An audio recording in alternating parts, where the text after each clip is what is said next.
Shalom Bapak Ibu dan Saudara yang terkasih di dalam Tuhan. Di dalam kesempatan saat ini, Minggu 12 September 2021, saya akan menjelaskan tentang tema Pekan Pendidikan Kristen tahun 2021. Karena memang hari ini, Minggu 12 September tahun 2021 merupakan pembukaan Pekan Pendidikan Kristen tahun ini. Namun sebelum kita akan berdoa, kita bersama memuji Tuhan dari Kidung Jemaat 53, Tuhan Allah telah berfirman.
Mari kita bersama awali kesempatan saat ini dengan bersama berdoa. Kami hantarkan.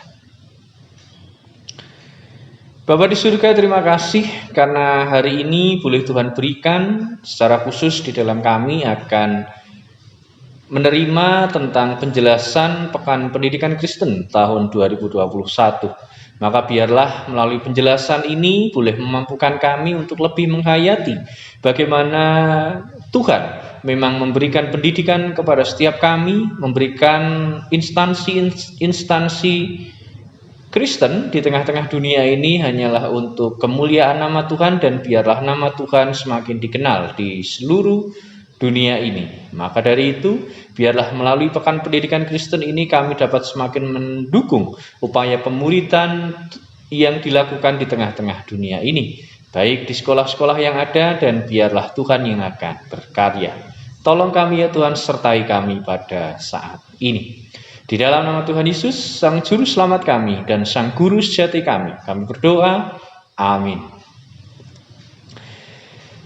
Bapak, Ibu, dan Saudara yang terkasih di dalam Tuhan, Pekan Pendidikan Kristen tahun 2021 mengambil tema Membumi di masa pandemi. Membumi di masa pandemi. Kita awali dulu dengan pandemi. Tentu semua tahu bahwa sudah lebih dari 1,5 tahun pandemi COVID-19 ini sudah melanda di negara kita. Namun sampai dengan saat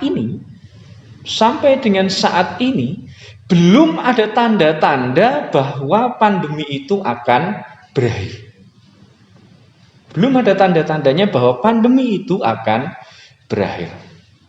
Padahal kalau kita melihat upaya-upaya yang dilakukan, itu sudah dilakukan tiada henti. Mulai dari upaya penanganan medis, pembatasan sosial, edukasi, vaksinasi, maupun dengan penegakan hukum.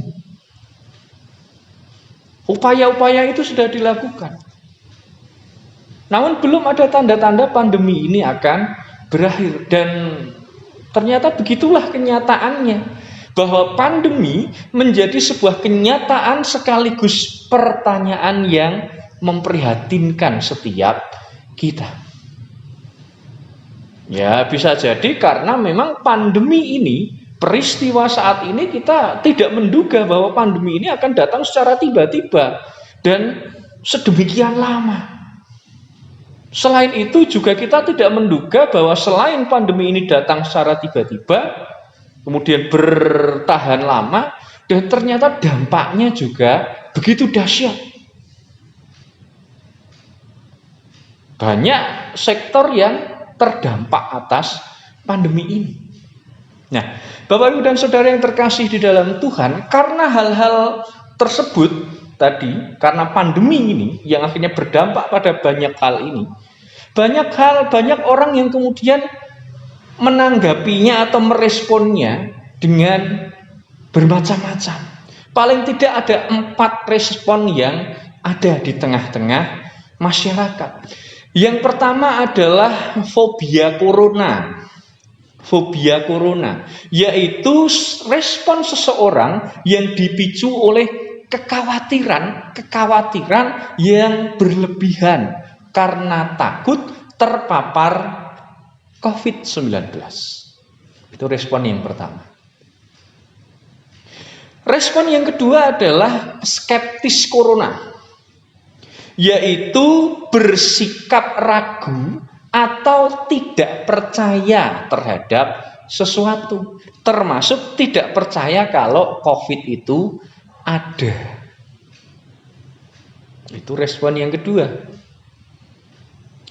Respon yang ketiga adalah abai corona.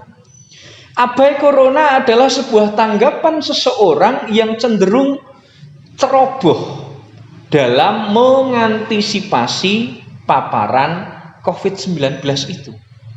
Ceroboh. Itu respon yang ketiga. Lalu respon yang keempat adalah waspada corona. Di mana waspada corona ini adalah sebuah tanggapan seseorang yang cenderung realistis dan kemudian berhati-hati dalam menghadapi pandemi COVID-19 ini. Ada 4. Fobia corona, skeptis corona, abai corona, dan waspada corona. Bapak Ibu dan Saudara yang terkasih, perlu dicatat dan perlu digarisbawahi bahwa ternyata 4 macam respon tersebut ternyata tidak statis. Tidak kemudian tidak berubah sama sekali, melainkan dinamis. Respon tadi dinamis. Maksudnya adalah respon seseorang terhadap pandemi itu bisa berubah. Yang awalnya mungkin fobia, takut secara berlebihan. Oh, akhirnya dia karena takut secara berlebihan akhirnya waspada. Atau mungkin ada orang juga yang awalnya abai, kemudian orang itu berubah menjadi skeptis corona. Bisa jadi juga. Dan ternyata dinamis itu, kedinamisan yang terjadi itu sangat dipengaruhi oleh pengalaman seseorang dalam kehidupan nyata sehari-hari. Selain itu juga tadi perubahan yang terjadi tadi juga dipengaruhi oleh kesediaan seseorang untuk belajar dari pengalaman-pengalaman yang terjadi di dalam kehidupan masing-masing. Mungkin tadinya abai, atau skeptis, tapi kemudian dirinya terpapar. Akhirnya menjadi waspada. Lah, belajar dari pengalaman itu, bersedia untuk belajar dari pengalaman, oh dulu aku abai. Kemudian belajar dari pengalaman itu, bersedia belajar dari pengalaman yang akhirnya terpapar itu, akhirnya menjadi waspada. Dinamis. Jadi beragam respon tersebut pada dasarnya merupakan sebuah pilihan yang harus diambil oleh seseorang berdasarkan proses belajar dan bersedia mempelajari. Tentu respon-respon itu tidak tiba-tiba muncul, Bapak Ibu. Namun respon tersebut tentunya seperti tadi saya sampaikan bermula dari apa? Pengalaman nyata seseorang yang menghadapi pandemi COVID-19. Tentu tidak hanya menghadapi pandemi COVID-19 beserta dengan segala macam masalah, segala macam pergumulan yang dihadapi. Nah, sekarang yang menjadi penting bagi kita adalah karena respon tadi itu adalah sebuah pilihan, suatu pilihan yang harus diambil oleh seseorang, maka seseorang itu haruslah bersedia untuk semakin membumi di tengah-tengah pandemi ini, bersedia untuk semakin membumi di masa pandemi ini. Apa artinya? Yaitu sebuah sikap yang cenderung bersedia menghidupi kenyataan dan siap menghadapi aneka kemungkinan. Jadi orang-orang yang membumi di masa pandemi ini adalah orang-orang yang bersedia menghidupi kenyataan dan siap menghadapi aneka kemungkinan. Misalnya di dalam kehidupan bergereja, membumi di tengah-tengah pandemi menghadapi kenyataan, ya memang gereja mulai saat ini harus bisa memprogramkan pelayanan secara daring. Kemungkinan-kemungkinan yang terjadi, mungkin tidak semua orang bisa mengikuti, tidak bisa bertemu secara langsung. Di sekolah, menghidupi kenyataan-kenyataan ini juga siap bagaimana kegiatan belajar mengajar itu dapat dilaksanakan secara daring. Kemungkinan-kemungkinan yang terjadi, mungkin anak-anak perlu secara khusus diberikan pengarahan agar bijak dalam menggunakan gadget. Jadi ada kemungkinan-kemungkinan yang memang harus dihadapi, dan tentu kemungkinan itu bisa negatif, kemungkinan itu bisa juga positif. Kemungkinan negatif dengan berbagai kesulitan ataupun kendala. Kemungkinan yang positif tentu akan muncul peluang-peluang baru dan berkat yang tak terduga. Maka dari itu Bapak Ibu dan Saudara yang terkasih, ketimbang menyikapi situasi saat ini itu dengan sikap negatif reaktif, lebih baik kita, orang-orang percaya yang saat ini memang masih berada di tengah-tengah pandemi ini, kita lebih baik memilih mengembangkan sikap positif reaktif. Wujud konkretnya adalah ya tentu bertindak realistis dan hati-hati. Berarti responnya adalah yang keempat, waspada corona.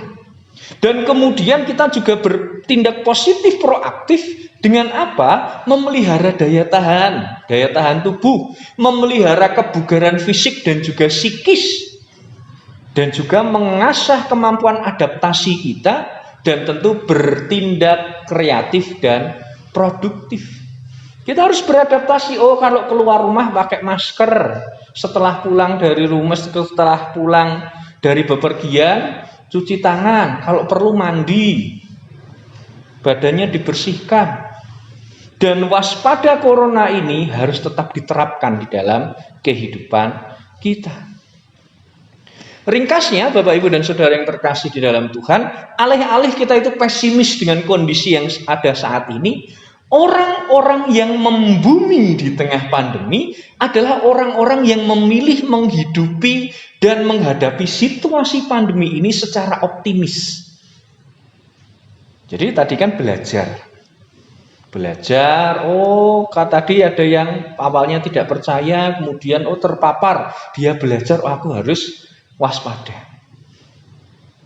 Waspada, realistis. Ya memang saat ini kita berdampingan dengan pandemi ini. Orang-orang yang berdampingan dengan pandemi inilah orang-orang yang dikatakan orang yang membumi di tengah-tengah pandemi. Orang-orang yang tetap optimis, orang-orang yang tetap menjalankan kehidupannya dan melihat bahwa pandemi ini sebagai kenyataan yang tidak terhindarkan. Sebagai kenyataan yang tidak terhindarkan. Makanya saat ini kita harus mulai merubah cara pikir kita. Jangan hanya mengeluh, jangan hanya kita itu abai, jangan hanya kita itu skeptis corona. Lebih baik kita menyumbangkan hal-hal terbaik yang mampu dilakukan. Jangan malah melakukan sebuah tindakan-tindakan yang tidak berarti, yang malah membuat situasi pandemi COVID ini menjadi lebih buruk. Kemana-mana tidak pakai masker, tidak patuh pada protokol kesehatan. Namun lebih baik kita menyumbangkan hal-hal yang terbaik yang bisa kita lakukan.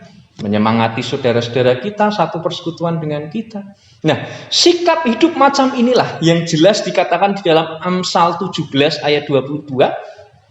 Ada yang hafal mungkin?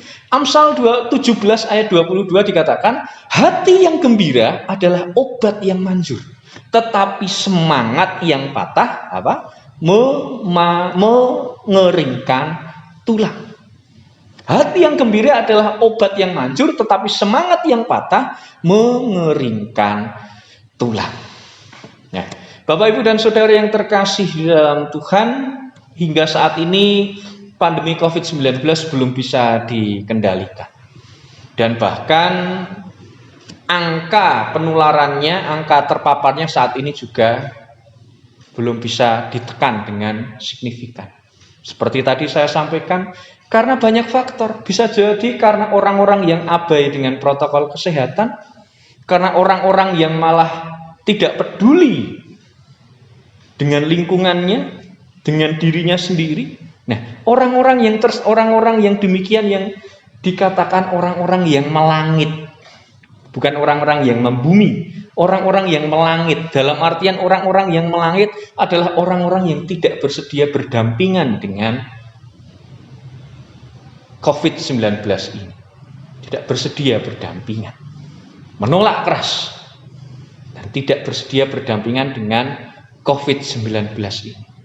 Yaitu orang-orang yang lebih mempercayai pendapat, opini, kebiasaan, dan juga aneka kabar burung, aneka berita bohong yang ternyata itu jauh dari fakta yang nyata. Makanya itu adalah orang-orang yang melangit, bukan orang-orang yang realistis, orang-orang yang memang tetap memiliki kesadaran aku harus melanjutkan hidup.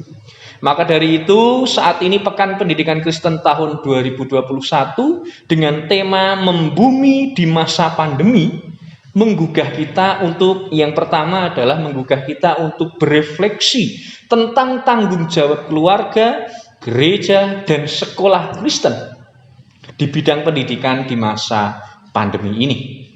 Lalu yang kedua, menggugah kita mengembangkan sikap hidup membumi dan optimis dalam menghidupi dan menghadapi situasi pandemi ini. Yang ketiga, menggugah kita membiasakan hidup sikap positif, proaktif dengan cara waspada corona, memelihara daya tahan tubuh, memelihara kebugaran fisik, psikis, dan rohani, mengasah kemampuan kita untuk beradaptasi, bertindak kreatif, membangun kepedulian sosial dengan orang lain. Maka dari itu, Bapak, Ibu, dan Saudara yang terkasih, selamat memasuki Pekan Pendidikan Kristen tahun 2021. Mari kita semakin membumi, sehingga keluarga, gereja, dan sekolah Kristen mampu berkontribusi mampu memberikan sumbangsih yang baik dalam perjuangan bersama seluruh elemen bangsa untuk menghadapi pandemi saat ini. Tuhan memberkati kita. Mari kita bersama berdoa. Bapa di surga yang maha baik, kami saat ini bersyukur kepada Tuhan karena Tuhan telah memberikan penjelasan kepada kami melalui hamba-Mu tentang tema Pekan Pendidikan Kristen tahun ini, membumi di masa pandemi, yang mengingatkan kami agar kami bersikap optimis, bersikap positif walaupun kami di tengah-tengah kesulitan. Maka mampukan kami ya Tuhan untuk bertahan, mampukan kami untuk mengusahakan segala sesuatu dalam kehidupan kami. Tolong kami ya Tuhan, sertai kami. Bagi saudara-saudara kami yang terdampak atas pandemi ini, Tuhan yang memberkati. Para anak-anak sekolah, para guru, para tenaga pengajar, sekolah-sekolah Kristen juga Tuhan yang akan memberkatinya. Terima kasih ya Tuhan, dan kami lanjutkan doa ini dengan doa-doa kami pribadi.